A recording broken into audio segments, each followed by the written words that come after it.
Λοιπόν, κύριε Πρόεδρε, καλημέρα σας και καλώς ήρθατε και καλώς σας βρήκαμε από τον almaradio.fm.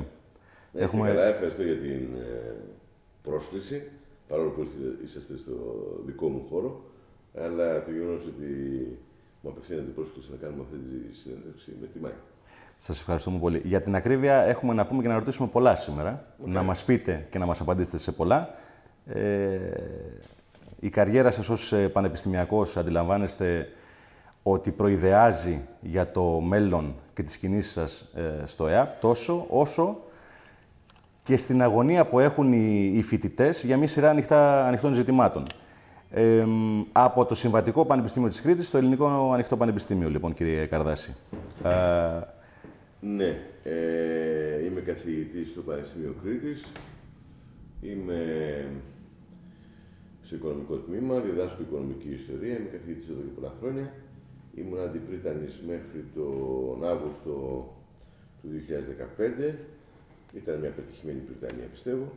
Και στο τέλος Αυγούστου, σε μια συνεννόηση με το Υπουργείο Παιδείας, ανέλαβα πρόεδρος του ΕΑΠ, όπως ξέρετε, και είμαι σε αυτή τη θέση τώρα. Σχηματίστηκε η διοικούσα.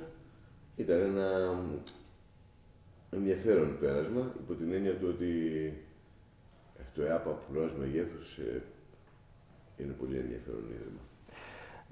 Πρωτού μιλήσουμε για αλλαγές, για μεταρρύθμιση, αν το θέλετε έτσι, μπορείτε να μας πείτε ακριβώς τι παραλάβατε ως διοικούσα του ΕΑΠ από τους προκατόχους σας, από την προηγούμενη διοίκηση? Αυτό που εσείς ως φοιτητές ξέρετε καλύτερα από μένα. Δηλαδή το τι είναι το ΕΑΠ, νομίζω το ξέρετε. Θα δώσω κάποιες λεπτομέρειες, γιατί ενδεχομένως θα τις διοίκησης υπό τη στενή έννοια δεν τα ξέρετε, αλλά τέλος πάντων ήθελα με αυτό να τονίσω ότι εσείς βιώνετε μια κατάσταση. Παράλαβα ένα ίδρυμα το οποίο κατεξοχήν μισθώνει αίθουσες ιδιωτικών εκπαιδευτηρίων στις οποίες φοιτάτε και στις οποίες δίνετε εξετάσεις. Ένα ίδρυμα, μπαίνω στα πιο δύσκολα, με απαρχαιωμένα προγράμματα, με απαρχαιωμένο εκπαιδευτικό υλικό,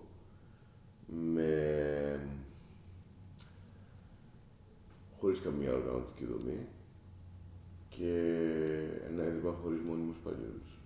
Ένα ίδρυμα το οποίο είχε στους 225 υπαλλήλους, 180 ήταν με σύμβαση έργου. Παρέλαβα ένα ίδρυμα με πολύ μεγάλη χρηματοδότηση από το ΕΣΠΑ, ύψους 23 εκατομμύριων ευρώ. Δυστυχώς δεν έγινε αξιολόγηση, όχι με δική μου ευθύνη, αυτού του έργου, του φυσικού αντικειμένου. Παρέλαβα ένα ίδρυμα το οποίο έχει μόλις 48 μελδέ, μόνιμους καθηγητές δηλαδή, και 2.000 απ' έξω. Παρέλαβα ένα ίδρυμα το οποίο δεν ανανεώνεται, αυτό είναι το χαρακτηριστικό του. Νομίζω ότι σας είπα μέχρι τώρα σημαίνει στασιμότητα. Θα σκεφτείτε επίσης ότι στο ΕΑΠ απασχολούνται περίπου 2.000 εξωτερικοί, αυτό που λέμε ΣΕΠ, συνεργαζόμενο εκπαιδευτικό προσωπικό. Στους 2.000 λοιπόν ΣΕΠ υπάρχουν ακόμα και συνταξιούχοι ηλικίας 82 χρονών. Δηλαδή, θα λάβουμε μια κατάσταση που πρέπει να την αλλάξουμε. Μάλιστα. Με άρθρο σας στην Αυγή, το έχετε τονίσει αυτό, το Δεκέμβριο του 2015, ότι το θεσμικό πλαίσιο που διέπει το ΕΑΠ είναι στρεβλό. Ναι. Εκτός από αυτά που μας είπατε, ναι, ποιες άλλες αλλαγές όσο αφορά πρωτίστως τους φοιτητές, έτσι και κατ' επέκταση και τα υπόλοιπα όργανά σας, είσαστε διατεθειμένους να κάνετε ή έχετε σχεδιάσει να κάνετε? Θα πρέπει να δικαιολογήσω αυτό που είχα πει για στρεβλό θεσμικό πλαίσιο του ΕΑΠ. Θα σας πω. Το ΕΑΠ είναι ένα πανεπιστήμιο με 48 μελδέ, είναι ένα πανεπιστήμιο με 32.000 φοιτητές, είναι ένα πανεπιστήμιο με 32 προγράμματα σπουδών. Φανταστείτε ότι τα μέλη δεν καλύπτουν ούτε τα προγράμματα σπουδών. Δηλαδή, ενώ είναι 48, δεν έχουν τις ειδικότητες για να καλύπτουν τα 32 προγράμματα σπουδών. Καταλαβαίνετε τι σημαίνει αυτό? Ότι είναι ένα εντελώς περιορισμένο από πλευράς δυναμικού, μόνιμου δυναμικού εκπαιδευτικού ίδρυμα, το οποίο κατά τα άλλα καλείται να προσομοιωθεί στα άλλα συμβατικά ιδρύματα. Κατά τη γνώμη μου, είναι ένα μεγάλο ζήτημα προς εκκρεμότητα και προκάλεσε και κάποιες. Οπότε είσαστε διατεθειμένος να κάνετε αλλαγές τόσο στο υπάρχον προσωπικό, όσο και στα υπάρχοντα προγράμματα σπουδών. Να τα τροποποιήσετε πιθανόν. Έχουμε ζητήσει προτάσεις και για την ανανέωση, αναθεώρηση από τα μέλη ΔΕΠ και από τις κοσμητείες, αλλά σε τις άλλες έχουμε βάλει μπροστά και επεξεργαζόμαστε ήδη. Ελπίζουμε 4 νέα προγράμματα να βγουν στην επιφάνεια και να ξεκινήσουν τον Οκτώβριο. Κάποιες ειδικότερες πληροφορίες για αυτά μπορείτε να μας δώσετε τώρα ή θα ήταν καλό να περιμένουμε όλοι? Θα σας πω 2 προγράμματα. Το ένα είναι μια συνεργασία με το Πανεπιστήμιο Δυτικής Μακεδονίας, το οποίο είναι στη δημιουργική γραφή. Μάλιστα. Μετά από ένα πετυχημένο μεταπτυχιακό πρόγραμμα που έχει το Πανεπιστήμιο Δυτικής Μακεδονίας και συγκεκριμένα ένα τμήμα στη Φλόρινα. Πλέον αυτό ξανοίγεται μέσω της εξαποστάσεως εκπαίδευσης όλο τον ελλαδικό χώρο. Υπάρχει ένα πρόγραμμα με το Πανεπιστήμιο Θεσσαλίας που είναι στην ειδική αγωγή. Υπάρχει ένα πρόγραμμα με το Υπουργείο Διοικητικής Μεταρρύθμισης που είναι στο δημόσιο management. Υπάρχει ένα πρόγραμμα το οποίο δεν θα πω λεπτομέρειες, θα είναι πάνω στις αθλητικές σπουδές. Υπάρχει ένα πρόγραμμα επίσης που θα είναι πάνω στις τουριστικές σπουδές. Υπάρχει μια συνεργασία με την ιατρική στο Πανεπιστήμιο Θεσσαλίας. Όλα αυτά είναι τα σχέδια σε λέω τώρα, έτσι. Μάλιστα. Λοιπόν, κάποια από αυτά, 4 έχουμε βάλει σκοπό να υλοποιηθούν τον Οκτώβριο. Οπότε και τον Οκτώβριο να υποθέσω ότι θα έχει αλλάξει και το σύστημα της κλήρωσης μέχρι τότε. Πώς το έχετε σχεδιάσει? Αυτό ήδη το έχουμε εξαγγείλει. Ζητήσαμε και υπήρξε, όπως ξέρετε, νομοθετική αλλαγή. Πλέον η κλήρωση μπορεί να καταργηθεί από το ΕΑΠ. Είναι θέμα της διοικούσας, θέλω να πω. Η διοικούσα με πολλή σύνεση οδεύει σε 2 πράγματα. Στην ουσίας ανοιχτότητα του Ιδρύματος, γιατί το Ίδρυμα δεν ήταν ανοιχτό, ενώ είναι ανοιχτό πανεπιστήμιο, δεν ήταν ανοιχτό. Αφενός μένει στην ανοιχτότητα και αφετέρου την ανοιχτότητα των θεματικών του ενωτήτων και του εκπαιδευτικού προγράμματος. Τώρα, πάνω σε αυτό υπάρχει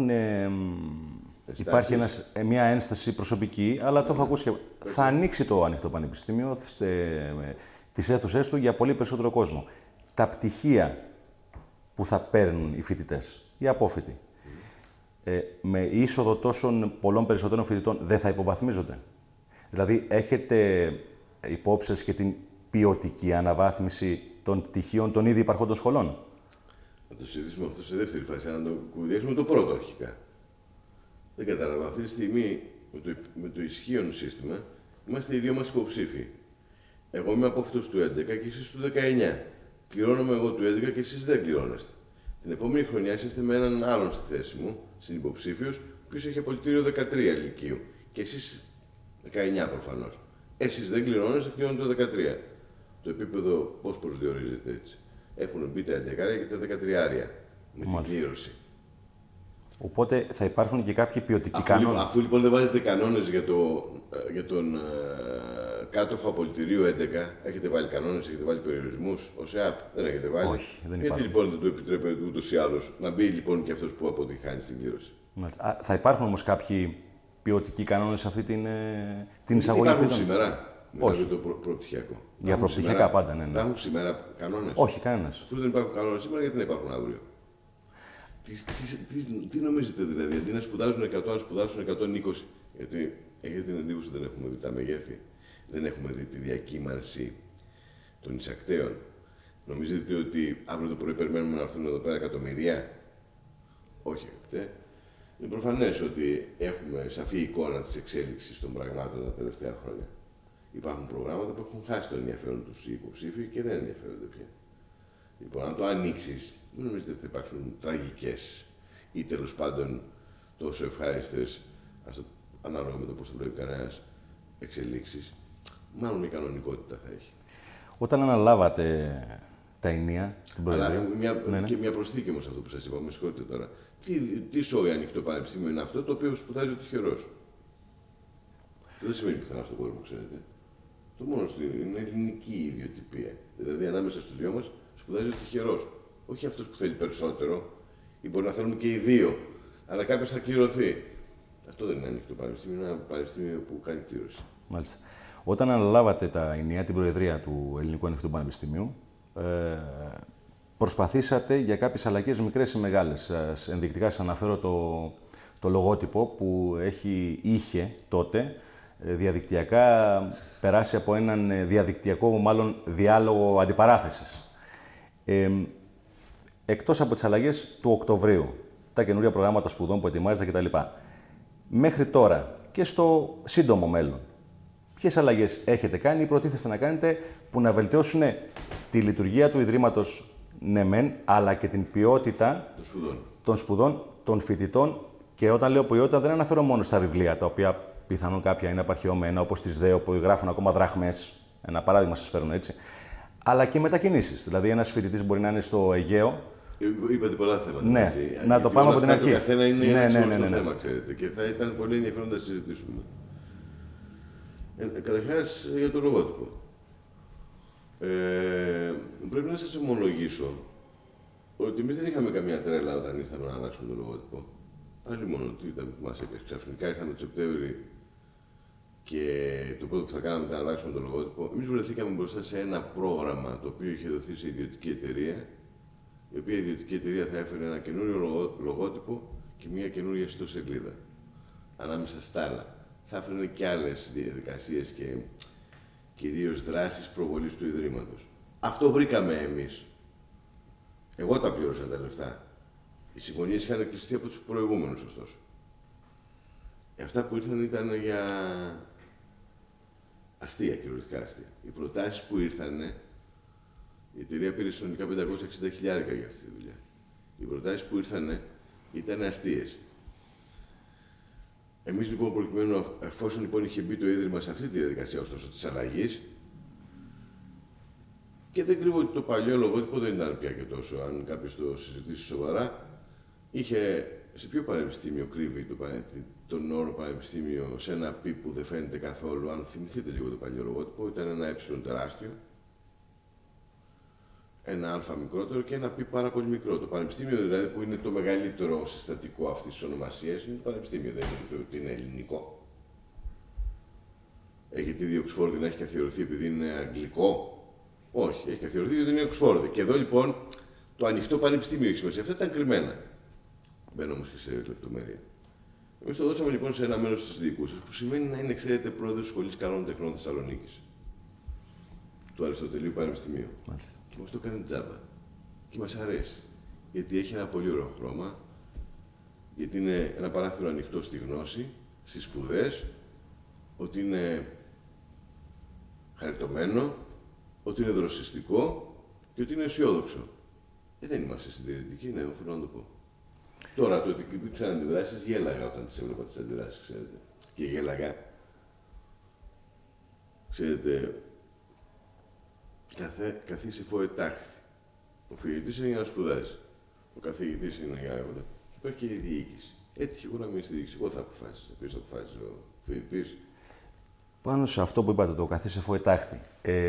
Η διοίκηση συνεργάζεται με φοιτητές, συνεργάζεται με φοιτητικούς συλλόγους δραστηριοποιημένους. Σας βοηθάνε, βοηθάτε τους φοιτητικούς συλλόγους να ακουστεί οι αμφότερες οι φωνές? Θέλω να πω και των φοιτητών και των καθηγητών. Κοιτάξτε, καταλαβαίνω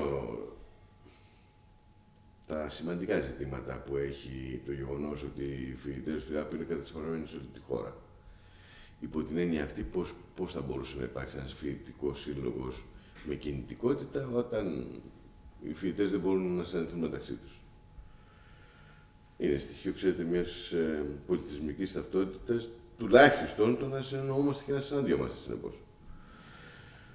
Εδώ λοιπόν, παρά τα αυτά, παρά το γεγονός ότι ξέρουμε ότι οι φοιτητικοί σύλλογοι εκπροσωπούν πολύ μικρό αριθμό φοιτητών, παρά τα αυτά εμείς τους έχουμε βοηθήσει και μάλιστα τους έχουμε στηρίξει και σε λειτουργίες τους και έχουμε παρευρεθεί σε εκδηλώσεις τους κατά παράδειγμα, και εγώ ίδιος και μέλη της διοικούσας. Περιμένουμε να μας φέρουν προτάσεις, όπως όμως και κάθε ανεξάρτητος φοιτητής, προφανώς περιμένουμε να μας φέρει προτάσεις. Πιστεύουμε στις συλλογικότητες, άρα ενισχύουμε κάθε προσπάθεια για ύπαρξη μιας συλλογικότητας, μιας ομάδας δηλαδή, που θα σχηματίζεται. Μπορεί σήμερα να είναι αυτή η φοιτητική συλλογία, μπορεί να είναι άλλοι 5. Έχω την αίσθηση ότι κάποιοι αυτό το πουλάνε λίγο περισσότερο από όσο, δηλαδή εννοώ φοιτητές που θεωρούν ότι όλο αυτό είναι ένας διαγωνισμός για προβολή. Δικό τους θέμα, αλλά δεν με απασχολεί. Θα έλεγα ότι άλλα είναι τα ζητήματα όμως εδώ, όχι τόσο η προβολή των ανθρώπων.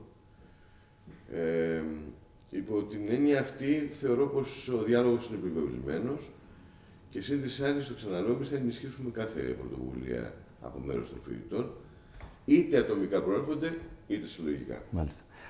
Μια τέτοια προσπάθεια ενίσχυσης, εξωφοιτητική, ήταν και η καινούργια ταυτότητα. Μπορούμε να προσβλέπουμε σε ενέργειες δικές σας για ένα πάσο φοιτητικό?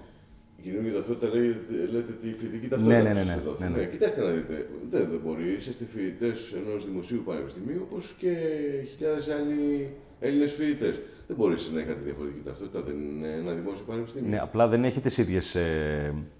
Δεν έχει την ίδια χρήση. Έτσι. Ακριβώς. Μπορούμε να προσβλέπουμε. Κοιτάξτε, υπάρχει μια αιτιολογία πίσω από αυτό. Θα σας την πω, παρά το γεγονός ότι μπορούμε να βρούμε, να ανοίξουμε χαραμάδες σε αυτήν την αιτιολογία. Η αιτιολογία είναι ότι ο φοιτητής του ΕΑΠ δεν μετακινείται καθημερινά για σπουδές, ενώ ο φοιτητής του Συμβατικού Πανεπιστημίου υποτίθεται την έχει για αυτό τώρα. Το αν το κάνει ή όχι είναι δικό του θέμα και δική του ευθύνη και μπορεί να έχει συνέπειες το ότι δεν το κάνει, ότι δεν παρακολουθεί τα μαθήματά του.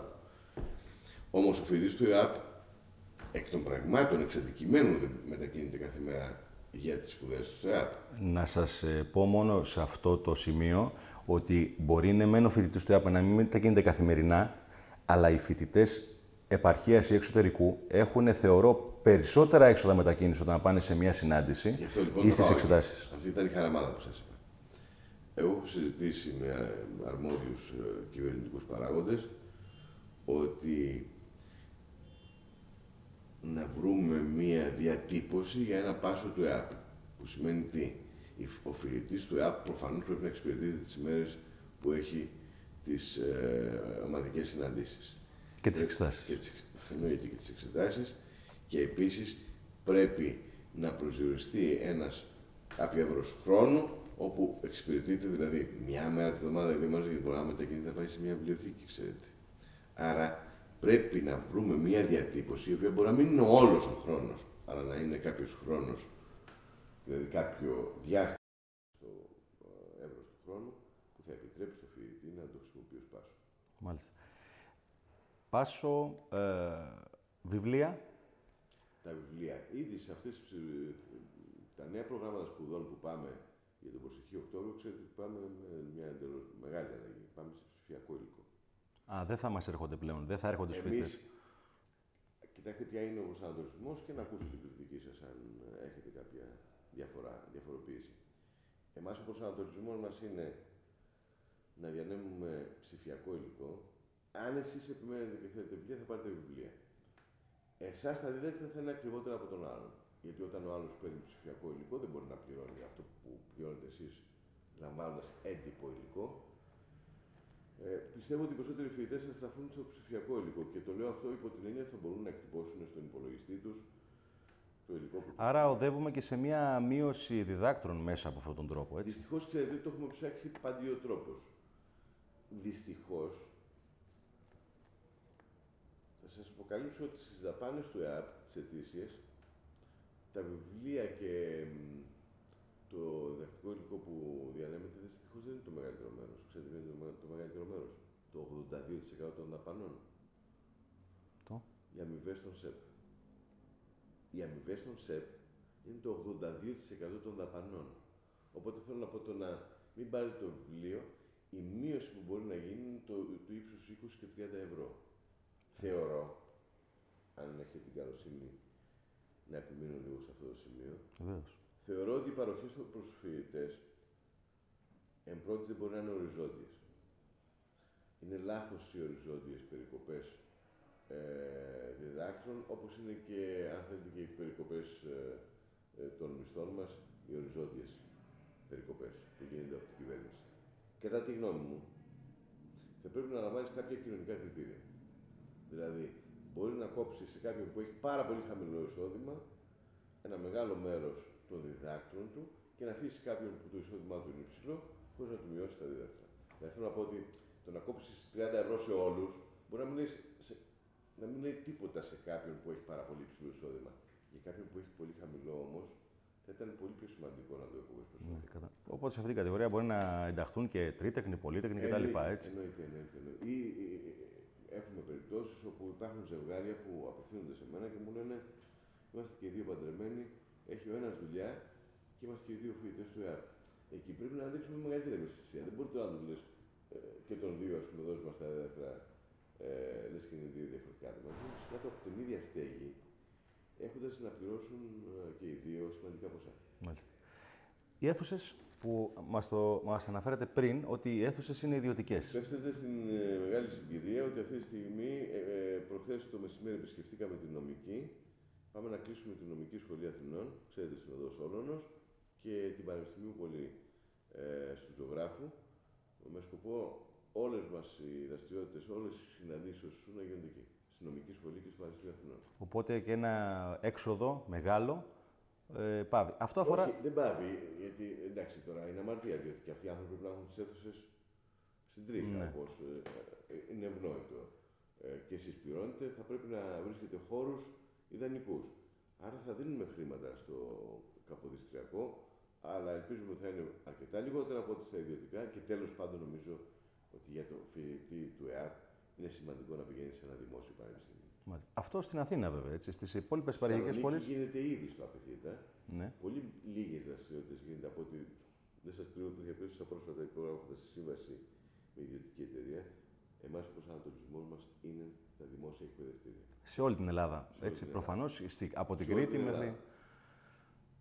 Άρα θέλω να πω με αυτό ότι αν θες να ενισχύσεις κάποιους, θα τις ενισχύσεις στις δημόσιες δομές. Να ρωτήσω κάτι άλλο, κύριε Πρόεδρε. Στον κόσμο, όχι τον κόσμο του ΕΑΠ, του Ελληνικού Ενωτικού Πανεπιστημίου, γενικότερα στην κοινωνία την ελληνική, υπάρχει μια άγνοια.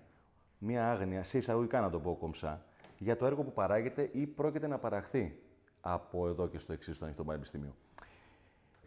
Αυτό πώς θα το προωθήσετε να το γνωρίσει ο κόσμος και τι μήνυμα θα έχετε να στείλετε σε όλους αυτούς που προς το παρόν το Ανοιχτό Πανεπιστήμιο αποτελεί ένα άγνωστο, αόριστο, κάτι το οποίο δεν τους ενδιαφέρει, δεν τους αφορά. Και θέλω να πω με αυτό, επειδή οι περισσότεροι από τους φοιτητές είμαστε εργαζόμενοι, οικογενειάρχες κτλ. Η αναγνώριση που την χάνει το πτυχίο του Ελληνικού Ανοιχτού Πανεπιστημίου σε χώρους δουλειάς, δεν θα το έλεγα με όλο το σεβασμό και στο πρόσωπό σας και στο Ίδρυμα, είναι το ίδιο με μια άλλη σχολή, αν υποθέσουμε μια αρχαιολογία, αν υποθέσουμε μια νομική, αν υποθέσουμε πολλά μπορούμε να υποθέσουμε. Δεν μας αντιμετωπίζουν το ίδιο. Ίσως θα πρέπει το Ανοιχτό Πανεπιστήμιο να κάνει μεγαλύτερο άνοιγμα στην κοινωνία, όπως αυτό με την κατάργηση της κλήρωσης, παραδείγματος χάριν, αλλά και να προβάλλει πράγματα και δραστηριότητες εντός και εκτός διαδικτύου. Σε όλα έχετε δίκιο. Θα συμπληρώνω ωστόσο ότι τα πρώτα χρόνια λειτουργίας του Ανοιχτού Πανεπιστημίου η υποδοχή των πτυχιούχων, των πτυχίων δηλαδή ουσιαστικά, ήταν ακόμα χαμηλότερη. Κοιτάξτε, κακά τα ψέματα. Αφενός μεν είναι μια δομή άγνωστη στον ελλαδικό χώρο στο παρελθόν, τι σημαίνει Ανοιχτό Πανεπιστήμιο και σπουδές εξ αποστάσεως, κυρίως αυτό, ότι κάποιος σπουδάζει από το σπίτι του δηλαδή. Το μέλλον, αν θέλετε, είναι εκεί, ξέρετε. Το μέλλον είναι στο να σπουδάζει κάποιος εξ αποστάσεως. Ας μην το πιάσουμε αυτό. Γιατί δεν είναι όλες οι πλευρές θετικές, αλλά τέλος πάντων.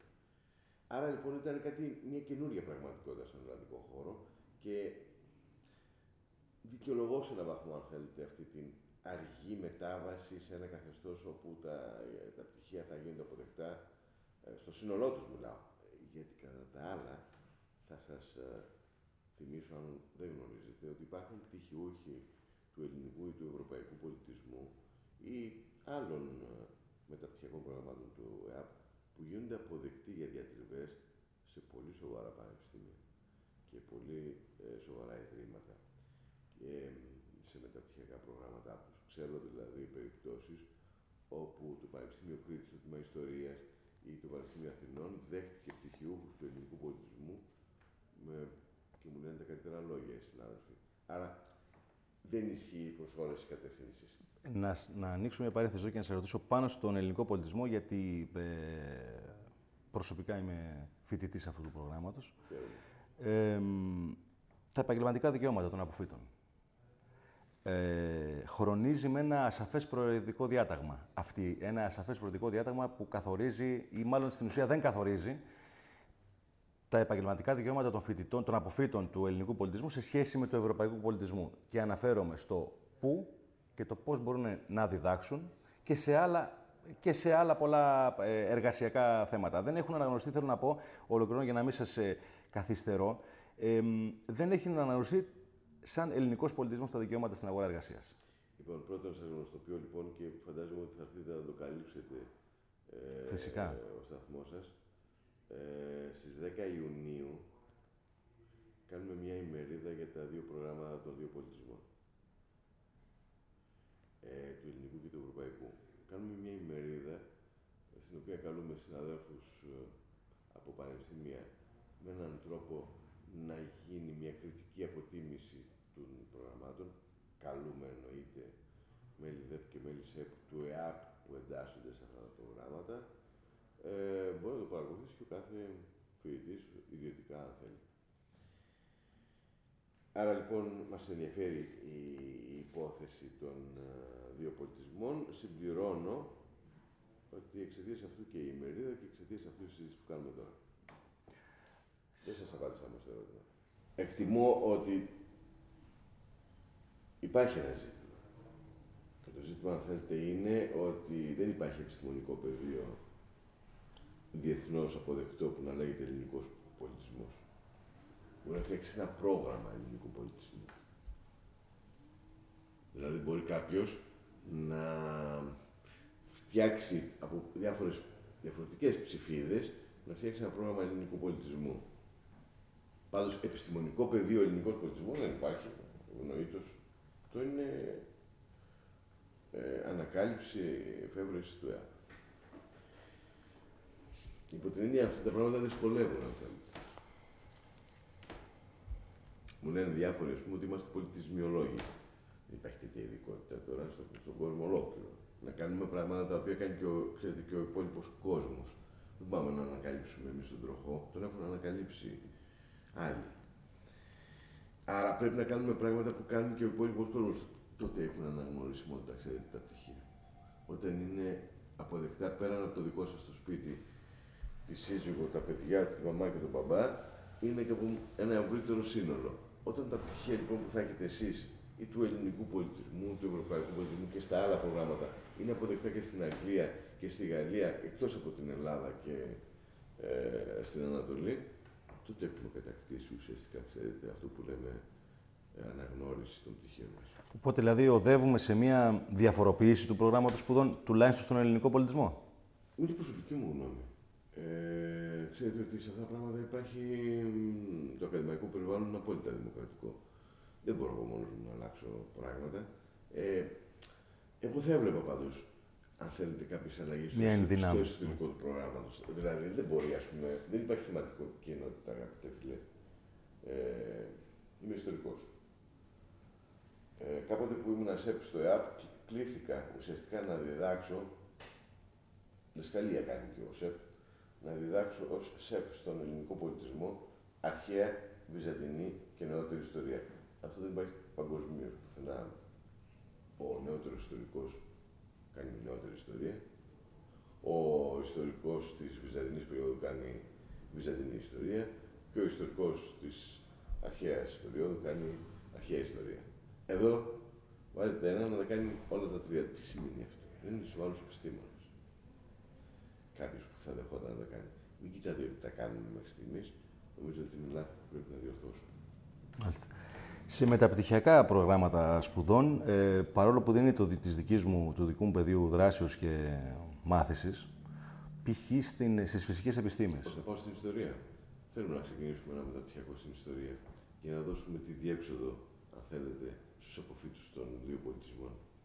Να κάνουμε μεταπτυχιακό στην ιστορία. Άμεσα. Άμεσα. Δηλαδή είναι από Οκτώβριο αυτό που λέγαμε πριν ή έτσι προσπαθώ. Είμαστε σε αυτό να το έχουμε τον Οκτώβριο, θα το έχουμε στον άλλο Οκτώβριο. Μάλιστα. Τον Οκτώβριο δηλαδή του 2017 θα ξεκινήσει πρόγραμμα πάνω στην ιστορία μεταπτυχιακού. Άλλα προγράμματα μεταπτυχιακά στον ελληνικό πολιτισμό εν δυνάμει που θα λειτουργήσουν είναι π.χ. στο Αρχαίο Θέατρο, όπως έχουμε ενημερωθεί. Υπάρχουν κάποια άλλα υπόψη. Ίσως δεν έχετε ενημερωθεί ότι πλέον πλέον το ΕΑΠ άνοιξε συγκεντρώνει τις θέσεις των προγραμμάτων τώρα και άνοιξε πάλι κατάλογος που να θέσει να κάνει κάποιος αίτηση. Και επίσης μπορεί κάποιος, αυτό είναι σημαντικό νομίζω, να παίρνει έστω και μία θεματική ενότητα. Δεν ξέρω αν αυτό θα έχει παρακολουθήσει. Μία θεματική ενότητα ίσχυε νομίζω, έτσι δεν είναι. Τι εννοείται να πάρει στην πρόσφυγη του. Όχι, εγώ δεν λέω, δεν είμαι φοιτητής του ΕΑΠ σήμερα. Έρχομαι εγώ ο Καρδάσης, ο οποίος δεν είμαι φοιτητής του ΕΑΠ μέχρι τώρα που μιλάω. Μάλιστα. Και δηλώνω ότι θέλω να πάρω μία θεματική ενότητα.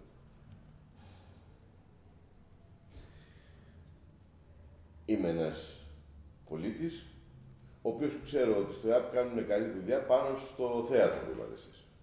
Εμένα με ενδιαφέρει μόνο το θέατρο να αυτό να παρακολουθήσω. Με ενδιαφέρει να πάρω πτυχίο ελληνικού πολιτισμού ή ευρωπαϊκού ή οτιδήποτε. Με ενδιαφέρει να έρθω να παρακολουθήσω μία-δύο θεματικές ενότητες που είναι πάνω στο θέατρο ή πάνω που είναι στην φιλοσοφία.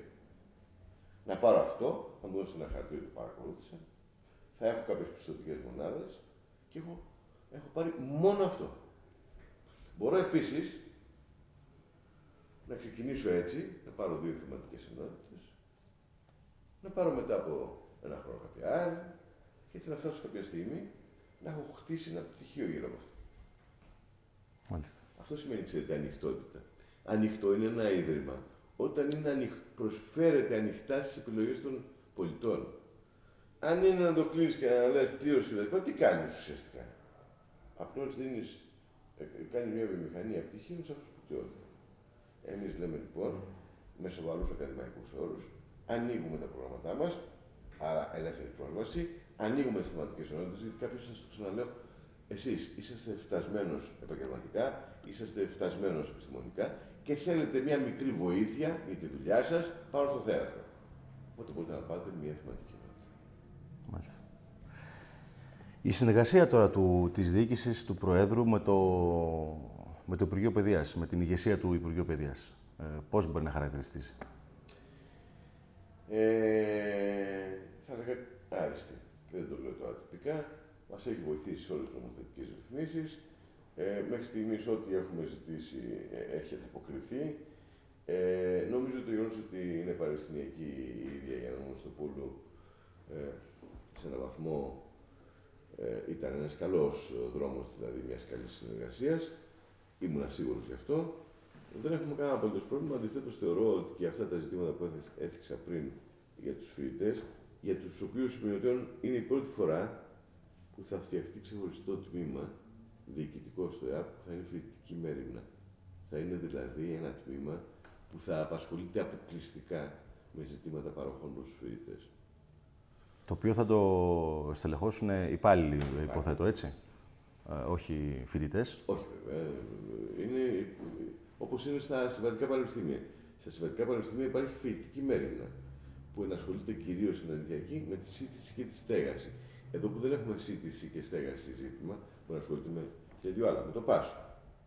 Να αναλάβει το τμήμα, δηλαδή να προωθεί όλες τις διαδικασίες για το Πάσο. Να αναλάβει, να δημιουργήσει και να εποπτεύει. Όταν λέω να δημιουργήσει, εσείς θα δημιουργήσετε, να εποπτεύει όμως και να παρακολουθεί τη δραστηριότητα πολιτιστικών ομάδων, αθλητικών ομάδων. Γιατί οι φοιτητές του ΕΑΠ να μην έχουν πολιτιστικές ομάδες? Εμείς θέλουμε. Αν με ρωτήσετε, και εγώ θα στηρίξω οικονομικά, εννοείται, την ύπαρξη μιας πολιτιστικής ομάδας, μιας θεατρικής ομάδας από φοιτητές του ΕΑΠ, μιας καλλιτεχνικής ομάδας, μιας ομάδας, αθλητικής. Εμείς θα εξασφαλίσουμε τη λειτουργία τους, σε ό,τι αφορά το κόστος, τη δαπάνη δηλαδή, όχι αμοιβές, αλλά τη δαπάνη της λειτουργίας την καλύπτουμε απόλυτα. Άρα λοιπόν είναι ένα τμήμα το οποίο θα παρακολουθεί όλα αυτά. Κύριε Καρδάση, όση ώρα μιλάμε, δεν σας κρύβω τον ενθουσιασμό μου για το εξής. Θεωρώ από αυτό που καταλαβαίνω ότι δεν είστε ανοιχτός μόνο σε θεσμικά όργανα όπως ΣΕΠ, ΔΕΠ, φοιτητικούς συλλόγους κτλ. Είσαστε ανοιχτός στον οποιονδήποτε φοιτητή μπορεί και έχει το ενδιαφέρον, τη διάθεση, το ενδιαφέρον και τη διάθεση να επικοινωνήσει μαζί σας και να λειτουργήσει μέσα σε αυτό το πλαίσιο του ΕΑΠ. Θα υποστηρίζετε, θέλω να πω, και εκεί θέλω να καταλήξω, ατομικές προσπάθειες και όχι συλλογικές. Μα σας είπα πριν, άμα μου πει κάποιος ότι πώς το λένε, είμαι φοιτητής του ΕΑΠ και θέλω να αγοράσω ένα μπουζούκι να παίζω, το πιθανότερο είναι να μην του κάνω πίσω το αίτημα.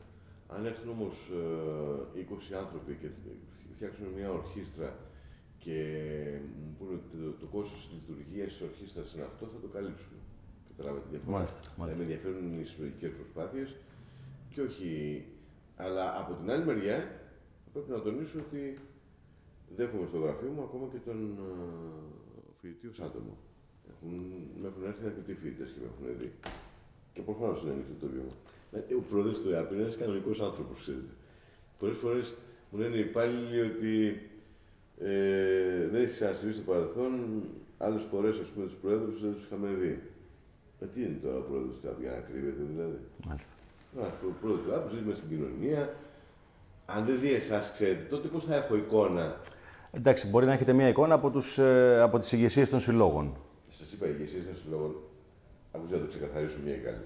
Οι ηγεσίες των συλλόγων εκπροσωπούν το 1%, το 2%, το 3% των φοιτητών. Είναι δυνατόν να συνδιαλέγουμε μόνο με τις ηγεσίες των φοιτητικών συλλόγων? Όταν θα φτάσουν αυτές οι φοιτητικοί σύλλογοι να καλύπτουν ένα μεγάλο μέρος του φοιτητικού πληθυσμού, τότε προφανώς θα είναι διαφορετικά. Μου ζητάνε να μπουν στις κοσμητείες ή να παρακολουθούν τις συνεδριάσεις. Πώς, ποιοι?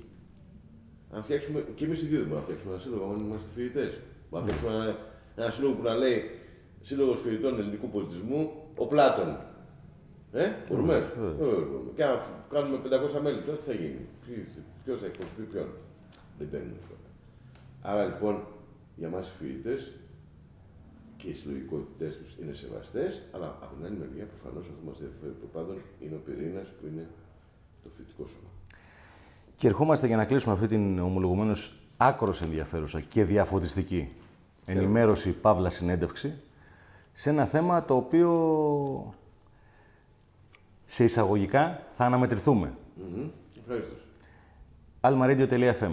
Διαδικτυακό ραδιόφωνο με κάποιους φοιτητές, από φοιτητές μέσα από το ΕΑΠ, συνεργάτες εξωτερικούς εκτός ΕΑΠ, Ελληνικό Ανοιχτό Πανεπιστήμιο. Τι συμβαίνει, κύριε Πρόεδρε? Τι έχετε υπόψη σας να κάνετε με το διαδικτυακό σας ραδιόφωνο? Προηγουμένως είδατε μου κάνατε μια ερώτηση και σας είπα ότι έχετε δίκιο, στην προβολή δηλαδή, στα ελλείμματα προβολής. Εγώ αναγνωρίζω ότι παραλάβαμε ένα ίδρυμα που δεν υπήρχε πουθενά παρά μόνο σε αυτούς που αυτοβούλως ενδιαφέρονταν. Δηλαδή ήθελα εγώ, είχα ακούσει από εσάς να σπουδάσω στο ΕΑΠ και πήγα να κατάθετα αίτηση, πληρωνόμουν ή όχι κτλ. Το ΕΑΠ πρέπει να λειτουργήσει όπως όλα τα ελληνικά πανεπιστήμια. Πολλό δε μάλλον εξαιτίας του γεγονότος ότι στηρίζεται στην οικονομική συνδρομή των ανθρώπων.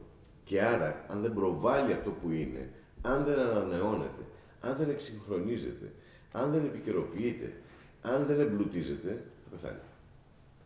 Εμείς είχαμε κάνει μια εκτίμηση ότι το παλιό ΕΑΠ σε 5 χρόνια θα έκλεινε. Σας φαίνεται υπερβολικό ίσως. Αλλά ελαφρώς, ναι. Είναι έτσι. Ας μην το συζητήσουμε τώρα. Στο πλαίσιο αυτό λοιπόν, το ΕΑΠ ήδη έχει μπει στα μέσα κοινωνικής δικτύωσης. Έχουμε σελίδα στο Facebook, έχουμε σελίδα στο Twitter και στα άλλα μέσα κοινωνικής δικτύωσης. Και επίσης στο πλαίσιο αυτό, εδώ και πολύ καιρό, μάρτυράς μου ότι το ανήγγειλα για πρώτη φορά στην κοπή της πίτας του κάποιου συλλόγου φοιτητών, νομίζω της ΔΕΟ, δεν θυμάμαι ποιο ήταν, που ήταν.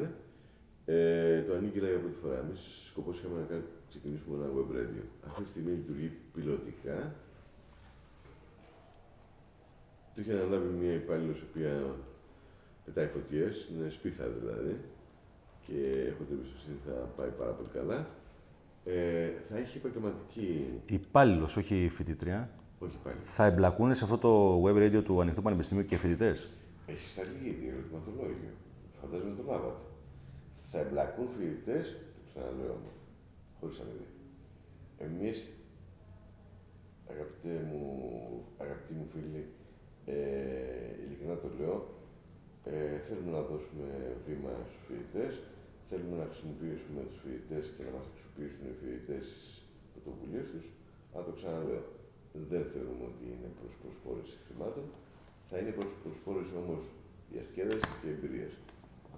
Ήδη οι φοιτητές που απευθύνθηκαν και σε μένα μου είπαν ότι έχω μια απίστευτη δισκοθήκη και θα μπορούσα να κάνω μια μουσική εκπομπή στη ροκ. Πολύ ενδιαφέρον γι' αυτό και νομίζω ότι κάποια στιγμή ο διευθυντής που θα προσλάβουμε θα έχουμε ήδη. Έχω ασχοληθεί, ξέρετε, στο παρελθόν, έχω φίλους και έχω συμμετάσχει στη δημιουργία ενός web radio στο παρελθόν, άρα μπορώ να καταλάβω τι σημαίνει πρόγραμμα ενός ιντερνετικού σταθμού και μάλιστα εδώ ενός πανεπιστημίου. Δηλαδή, μπορώ να καταλάβω ποιες ζώνες είναι κατάλληλες για μουσική, ποιες ζώνες είναι κατάλληλες για διάλογο, ποιες ζώνες είναι κατάλληλες για ενημέρωση. Οπότε θεωρώ ότι θα έχει μια πολύ καλή εξέλιξη στο ιντερνετικό ραδιόφωνο του ΕΑΠ, το οποίο, όπως σας είπα, λειτουργεί πιλωτικά, βάζει μόνο μουσική σε αυτή τη φάση. Μπορείτε να το βρείτε από την ιστοσελίδα μας. Και θεωρώ ότι στους επόμενους μήνες θα ήδη πήραμε έγκριση από την ΑΕΠ. Θεωρώ ότι στους επόμενους μήνες θα έχουμε πλήρως την δυνατότητα να λειτουργήσουμε πλέον στο σύνολο του πρόγραμμα. Θα συνεργαστούμε. Τη θεωρώ αυτονόητη τη συνεργασία. Ούτως ή άλλως και οι δύο, τουλάχιστον το almaradio.fm, ένα κομμάτι λειτουργεί μέσα στον χώρο του Ελληνικού Ανοιχτού Πανεπιστημίου. Εγώ το μόνο που έχω να ευχηθώ. Δεν μου κάνατε μια ερώτηση. Παρακαλώ. Μόνο να σας κάνω εγώ μια ερώτηση. Παρακαλώ. Κάνω εγώ τον ρόλο σας τώρα. Πεςτε μου σε αυτούς τους 7 μήνες αν έχετε δει αλλαγή στο ΕΑΠ. Αλλαγή στον τρόπο λειτουργίας. Όχι. Γενικώς. Αλλαγή στον τρόπο λειτουργίας, όχι, γιατί ακόμα εμείς τώρα μπαίνουμε σε περίοδο εξετάσεων. Οπότε είμαστε αναγκασμένοι, και σας μιλάω για την προσωπική μου άποψη, είμαστε αναγκασμένοι να έχουμε τα συγκεκριμένα αυτά βιβλία που είχαμε για το διάβασμα. Το συγκεκριμένο τρόπο εξέτασης, αν θέλετε, και τώρα μου δίνετε εσείς μια πολύ καλή πάσα, να σας πω το εξής, ότι ναι μεν οι φοιτητές του Ανοιχτού Πανεπιστημίου ηλικιακά είναι μεγαλύτεροι από τους συμβατικούς, αλλά παράλληλα όμως και οι υποχρεώσεις των φοιτητών. Όμως, εδώ έρχεται τώρα η προσωπική εκτίμηση, όμως η ύλη, ο βαθμός δυσκολίας και ο τρόπος εξετάσεων δεν βοηθάει σε μια καθημερινότητα κρίσης και τρεξίματος προσωπικού, οικογενειακού, δεν βοηθάει τον φοιτητή, την μητέρα, πατέρα φοιτητή εξεταζόμενο, ο όγκος της ύλης, όλο αυτό δεν τον βοηθάει. Δεν το απομειώνει το άγχος. Δηλαδή υπάρχει μια εξέταση στο τέλος και σας αναφέρομαι σε αυτά που έχω εγώ, που είναι 3-4 τόμοι τεράστιοι, τους οποίους σαφώς δεν μας ζητάνε οι καθηγητές να αποστηθήσουμε, αλλά ο χρόνος τώρα με 3 παιδιά και με δουλειά και με όλα τα υπόλοιπα που συνεπάγεται αυτό, νομίζω ότι είναι το 1/10 από έναν φοιτητή. Κοιτάξτε, θα θέλαμε άλλη μια ώρα να κουβεντιάζουμε. Θα σας πω το εξής. Το ΕΑΠ είναι δύσκολο. Εγώ υπήρξα ΣΕΠ στο ΕΑΠ για 2 χρόνια στο παρελθόν, το 2007, αν θυμάμαι καλά, και μάλιστα στον ελληνικό πολιτισμό. Είναι δύσκολο το ΕΑΠ. Είναι δύσκολο. Να προσβλέπουμε όμως σε μια βοήθεια, Δεν προσβλέπουμε στη βοήθεια, να σας πω, και γι' αυτό η παραπαιδεία είναι πολύ μεγάλη. Τώρα μην γελιόμαστε, να συνοηθούμε μεταξύ μας. Η παραπαιδεία είναι πάρα πολύ μεγάλη. Μάλιστα. Άρα είναι και πολλά τα συμφέροντα. Ξέρουμε δηλαδή τι γίνεται και προσπαθούμε να το διορθώσουμε. Και πιστεύω θα το διορθώσουμε όσο μπορούμε. Αμεσά, γιατί οι εξετάσεις έχουν ξεκινήσει ήδη στο ΕΑΠ. Καλά, εντάξει, τώρα να σας πω κάτι. Το ΕΑΠ έχει ένα τέτοιο, αν θέλετε, οργανισμό που εμείς αναλάβουμε το Σεπτέμβριο, ουσιαστικά δεν μπορούσαμε να κάνουμε τίποτα μέσα στη χρονιά. Δηλαδή η χρονιά που λέτε εσείς τώρα που τελειώνει, εμείς δεν μπορούσαμε να πάρουμε καθόλου. Ζητάω συγγνώμη συνεπώς για τα εκπαιδευτικά συγγράμματα που παίρνετε. Είναι ντροπή, ας πούμε, για ένα ίδρυμα να μην έχει ανανεώσει το εκπαιδευτικό του υλικού τόσα χρόνια. Εσείς το πληρώνετε. Δεύτερον, ζητάω συγγνώμη για όσους το λάβανε καθυστερημένα. Γιατί θεωρώ ανεπίτρεπτο το ΕΑΠ ότι δεν έκανε έγκαιρα το διαγωνισμό. Ωστόσο και αυτό, παρόλο που ζήτησα συγγνώμη, δεν ήταν τη δική μου ευθύνη, ήταν τη προηγούμενη διοίκηση. Τρίτον, Ζητάω συγγνώμη όταν πηγαίνετε σε αίθουσες που δεν είναι κατάλληλες. Ζητάω συγγνώμη όταν οι συμπεριφορές είτε του προσωπικού, είτε του διοικητικού ή συμβουλευτικού εκπαιδευτικού δεν είναι κατάλληλη. Η συμπεριφορά του ενός πανεπιστημίου που στηρίζεται στην οικονομική συνδρομή των φοιτητών του απέναντί τους πρέπει να είναι άψογη. Και ξέρω πως δεν είναι.